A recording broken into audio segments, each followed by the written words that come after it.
Cari telespettatori, ben ritrovati con noi, ben arrivato anche al nostro graditissimo ospite, con noi collegato questa volta, ma comunque ci ha promesso che prima o poi ritorna qua in studio, comunque collegato da Milano. Ben arrivato il presidente di SIMA, Società di Medicina Ambientale, Alessandro Miani. Grazie professore di essere qui con noi. Grazie a lei e una buona serata ai suoi ascoltatori. Tra l'altro è del Dipartimento di Scienze Politiche Ambientali dell'Università di Milano, docente, membro del tavolo tecnico Salute e Ambiente del Ministero della Salute e tante altre cariche infinite, per cui è estremamente competente come sempre. Ci aiuterà ad affrontare questa volta un tema che tra l'altro come tutti di grande attualità, però se ne parla in questi giorni, salute mentale, benessere psicofisico e la correlazione con il verde degli ambienti che molte volte non c'è nelle nostre città, anzi c'è sempre meno. Ci sono dei dati inquietanti, professore, che lei ci ha riportato. Oltre il 5,5% della popolazione adulta in Italia, cioè 2,5 milioni di persone, tenete conto che sono numeri importanti, assume antidepressivi o ansiolitici. Non è buona cosa, o no? Le chiedo. Tendenzialmente no, non è una buona cosa se consideriamo che nell'ultimo anno ne sono state vendute quasi 50 milioni di confezioni e ci sono città in Italia come Milano, ma anche altre grandi città in cui questi farmaci sono i farmaci più venduti in farmacia. È un segnale di un malessere diffuso, ancora di cui si parla veramente poco, ma che è spesso e volentieri legato non solo allo stress che chi vive in città subisce dovuto alla fretta, al traffico, al lavoro, alle code e via dicendo, ma dovuto soprattutto a una sempre maggiore distanza che abbiamo dal contesto del verde, dei parchi, dei giardini, degli alberi, degli spazi naturali. La scienza ci dice che più ci allontaniamo dalla natura, nel vero senso della parola, più abbiamo delle ricadute negative anche a livello psicologico o mentale. Tant'è che l'investimento nel verde urbano, ossia in spazi verdi naturali, parchi, nuove alberature all'interno della città che siano però accessibili e fruibili dai cittadini, può avere un ruolo preventivo fondamentale per la salute mentale, contribuendo anche a ridurre proprio il ricorso a questo tipo di farmaci come antidepressivi e ansiolitici. Su questo tema ci sono molti studi internazionali che hanno mostrato come in aree urbane con una maggiore copertura vegetale si osservano minori prescrizioni, per esempio, di antidepressivi. E ci sono anche delle stime che ci dicono che se una città raggiungesse una copertura vegetale del 25%, si potrebbero prevenire, oltre che numerosi morti premature grazie ai benefici combinati del verde sull'inquinamento e lo stress termico, anche una netta riduzione dei problemi di salute mentale.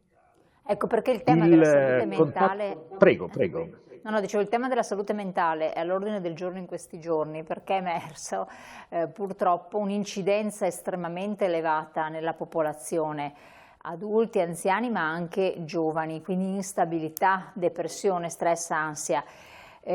Quindi secondo gli studi che avete condotto voi, questo può essere causato anche contribuire dagli ambienti un po' insalubri dove si vive? Ma allora, ci sono tanti fattori che giocano. Da un lato c'è lo stress tipico della nostra vita che ci caratterizza delle cosiddette malattie del benessere. Mangiamo male, ingrassiamo, dormiamo poco e siamo più stanchi, più affaticati, ma anche più stressati. Abbiamo un aumento delle patologie cardiovascolari dovute all'inquinamento atmosferico. Abbiamo soprattutto nei nuovi nati un aumento notevole delle patologie neurodegenerative o comunque di ritardi nel neurosviluppo dovuti a tanti inquinanti che si trovano nell'ambiente, ma abbiamo anche un sempre maggiore distacco da quello che è l'elemento della natura, considerando che noi viviamo già oggi il 90% della nostra vita all'interno di spazi confinati come case, uffici, laboratori, università, scuole, ma anche luoghi di svago, oltre che mezzi di trasporto, ecco, in questi luoghi la natura è poco presente o per nulla presente. E noi abbiamo passato invece tutta la storia, diciamo, della vita umana sulla Terra fino a poche centinaia di anni fa vivendo a stretto contatto con la natura, avendone ovviamente dei grandissimi vantaggi in termini di salute, non solo mentale, ma anche fisica. E quindi questo distacco che stiamo subendo perché oggi la maggior parte dei cittadini vivono, la maggior parte della popolazione vive nelle città che sono molto antropizzate, molto cementificate, lo spazio del verde si tende a ridurre ogni anno di più e anche quel poco c'è in molte città è spesso accessibile, non è fruibile. La scienza ci dice che dovremmo passare almeno 120 minuti a settimana nel verde per ottenere una buona dose di natura che ci fa bene alla salute fisica e mentale, ma sappiamo bene che in pochi lo fanno e spesso e volentieri in molte città il verde, soprattutto nelle periferie, è un verde trascurato e al limite pericoloso. E quindi sì, anche i giovani ne soffrono e poi i giovani hanno anche un altro effetto che è quello della vita digitale. Oramai sono diventati una generazione indoor che passa il tempo libero e anche le proprie relazioni in via digitale e anche questo contribuisce a dei fenomeni di problematiche di salute mentale come depressione, isolamento sociale, ansia e stress.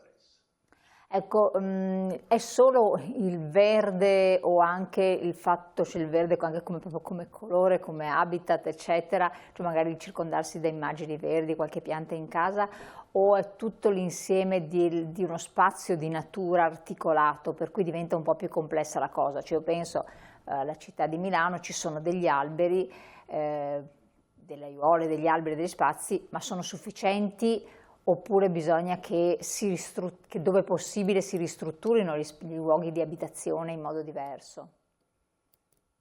Guardi, nel caso lei ha citato Milano e anche purtroppo oserei dire la mia città, perché negli ultimi anni c'è stata una riduzione ulteriore della quantità di verde disponibile. Ogni giorno aprono una nuova piazza che magari era un parcheggio, quindi sottraendo ulteriori spazi alla possibilità degli automobilisti di parcheggiare, uno si aspetta di trovare una piazza alberata, invece si ritrova una piazza cementificata con delle panchine ai piedi di alberelli che sono alti se no 1,5 m, 2, mezzi rinsecchiti, che non si capisce che senso abbiano, perché non possiamo aspettare 30 anni che un albero, sperando possa crescere a sufficienza e dare quell'effetto benefico che il verde da un lato, il contatto visivo col verde da un lato e dall'altro anche l'ombra che genera possa portare un effetto positivo alla salute. Quindi no, non è solamente una questione di verde esterno, fruibile, questo sarebbe l'ideale, lo prescrive anche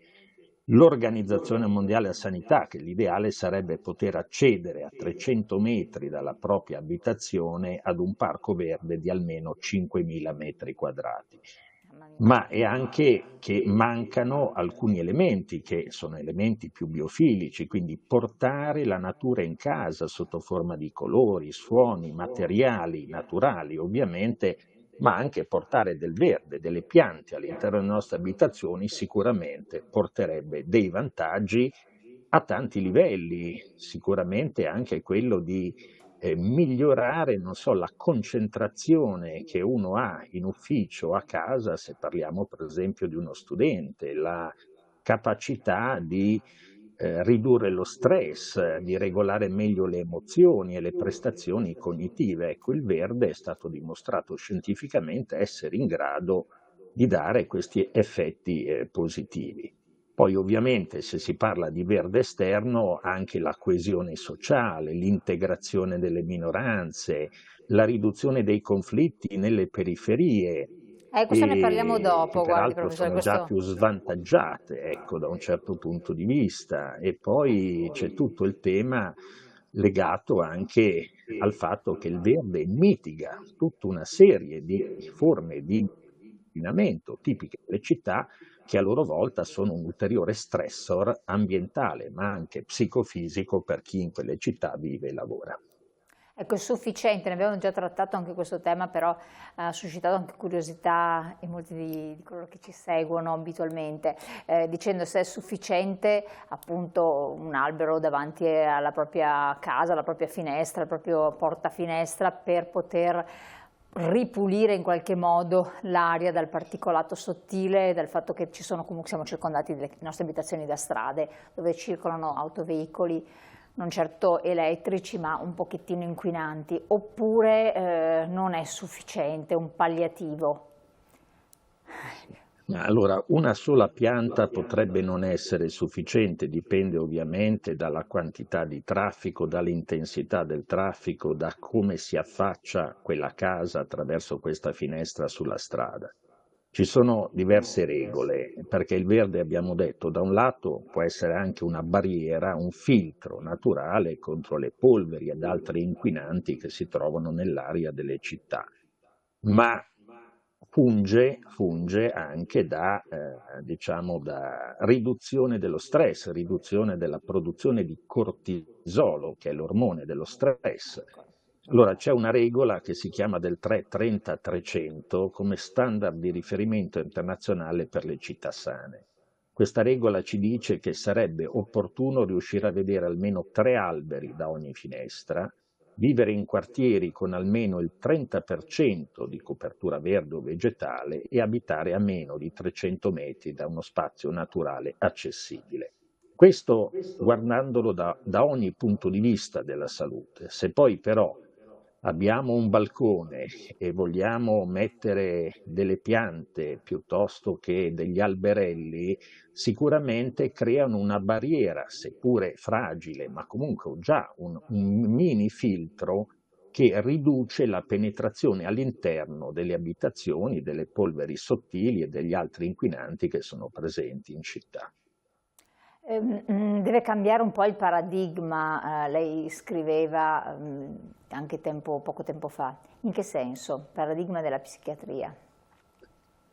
Sì, perché oggi la psichiatria è una psichiatria di tipo reattivo, no? Centrata sulla cura e noi invece dobbiamo cambiare questo paradigma per farla diventare una psichiatria urbana, quindi anche più democratica e quindi anche più accessibile a tutti, orientata invece alla prevenzione, in cui per esempio la pianificazione del territorio, la pianificazione, voglio dire, delle nostre città diventi parte integrante delle strategie di salute pubblica. Quindi anche il verde, che peraltro ha un costo molto contenuto rispetto alle spese che il nostro sistema sanitario nazionale deve subire ogni anno, è la voce più grande di spesa che abbiamo in Italia, quella della sanità, come tutti sanno, e quindi è meglio prevenire che curare, sarebbe anche un risparmio notevole in termini economici anche per le tasse dei cittadini. E investire in più verde non significa rinunciare ai farmaci, ma significa ridurre, laddove è possibile, l'utilizzo eccessivo di farmaci che potrebbero essere sostituiti con qualcosa di assolutamente accessibile e democratico come dei buoni giardini e dei buoni parchi pubblici. Quindi sostanzialmente se una persona pensa anche a un'abitazione in un luogo salubre per sé, per la propria famiglia, in proiezione, le città, i centri storici dove non c'è del verde non sarebbero da privilegiare per la propria salute in pratica. Oppure bisogna adottare uno stile di vita dipende molto diverso. dal tipo di... No, prego, chiedo scusa. No, oppure cambiare stile di vita e come? Allora, dipende molto dal tipo di città, dalla sua ubicazione, dall'altezza, dalla capacità che la città ha di diluire gli inquinanti ivi prodotti, quindi anche dalla ventilazione. Per esempio, una città come Roma, una città piuttosto ventilata, certo molto grande, molto intasata, molto traffico, però il venticello di Roma aiuta. Una città come Milano, che è affossata, peraltro al centro della pianura padana, dove c'è un ricambio d'aria complessissimo e bisogna sperare sempre in un temporale, in una burrasca con vento forte per ripulire l'aria, la situazione è diversa. Peraltro Milano è circondata anche da tantissime industrie, da allevamenti intensivi che peggiorano ovviamente la qualità dell'aria e complessivamente la vita. Se pensiamo a centri minori, non dico i borghi storici che sono ancora più fortunati, ma centri minori dove comunque c'è un traffico inferiore, c'è una qualità della vita complessiva, ecco, ma proprio in termini di tempo che si può dedicare a se stessi, allo sport, piuttosto che a una passeggiata, anche alla socialità, anche la socialità, incontrare le persone, darsi del tu, chiacchierare. Questo consente un'inclusione sociale anche delle fasce più deboli e degli anziani, ecco che qui le cose cambiano, a Certo. prescindere dallo smog complessivo di quella città. Più vivibilità. Allora io lo interrompo un attimo, professore, andiamo in pubblicità, poi torniamo insieme, parliamo anche di un altro fattore che sembra correlato, anche se in astratto non appare così, ovvero la delinquenza e diciamo così, la devianza sociale, eppure anche questa sembra essere da studi correlata alla presenza o meno di verde. Tra poco.